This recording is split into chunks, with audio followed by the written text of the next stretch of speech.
আমাদের নেতা জননেতা জনাব মুস্তাফিজুর রহমান ভূঁইয়া দীপু ভাইয়ের নির্দেশনায় আমরা রূপগঞ্জের প্রতিটি জায়গায় অত্যন্ত প্রহরী হিসাবে আমরা বিএনপি অঙ্গ সংগঠন দায়িত্ব পালন করতেছি, যাতে কোনো বিশৃঙ্খলা তৈরি না করতে পারে স্বৈরাচারের দোসররা। সমস্ত প্রশংসা মহান রবের প্রতি।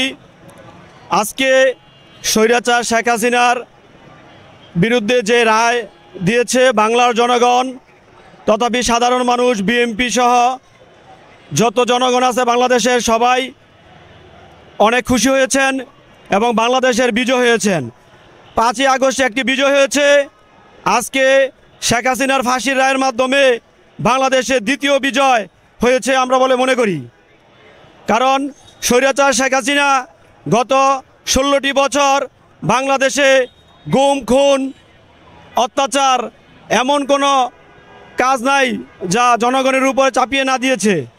বিশ্ববাসী অবাকভাবে তাকিয়ে শুধু দেখেছেন। আজকে যে রায় হয়েছে তার প্রতিফলন ইনশাল্লাহ আমরা আগামী দিনে আইনের শাসন প্রতিষ্ঠার ক্ষেত্রে তা অগ্রণী ভূমিকা পালন করবে বলে আমি মনে করি।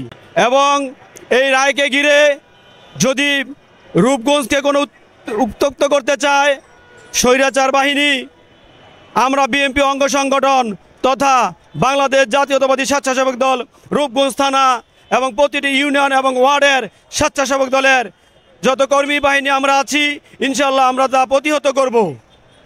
আমরা চাই না রূপগঞ্জে অশান্ত করতে কেউ এগিয়ে আসবে এবং তাদেরকে আমরা সমুচীন জবাব দিব। আমরা চাই রূপগঞ্জ একটা শান্ত নগরী, শান্ত থাকবে। এই রায়কে ঘিরে কেউ কোনো উস্কানিমূলক বা কোনো কিছু করতে চাইলে আমরা অবশ্যই বিএনপি পরিবার তা প্রতিহত করব ইনশাল্লাহ। আলহামদুলিল্লাহ, আমরা আজকের রায়ে সন্তুষ্টি অর্জন করতেছি, কিন্তু পুরোপুরি সন্তুষ্ট হতে পারতেছি না। এই কারণে স্বৈরাচার শেখ হাসিনা দিল্লিতে পলাতক, তাকে দিল্লি থেকে এনে বাংলার মাটিতে জনসম্মুখে প্রকাশ্যে যদি ফাঁসির কাস্টে ঝুলানো হয়, তাইলে আমরা সেদিন সম্পূর্ণ বিজয় অর্জন করব ইনশাল্লাহ।